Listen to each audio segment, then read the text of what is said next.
Need an easy way for customers to get in touch? Let's set up a contact form on your Shopify store in just 1 minute. Go to Online Store and click on Pages. Click Add Page to create a new page and name it something like Contact Us. Now, under the Template section, select Contact. This automatically adds a pre-built contact form to your page. Click Save, and your contact form is live and ready to collect customer inquiries.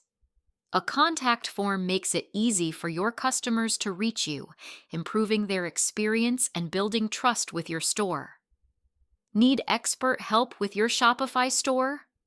Visit neosolax.com or email sales@neosolax.com for more. Don't forget to like, subscribe, and stay tuned for more tips,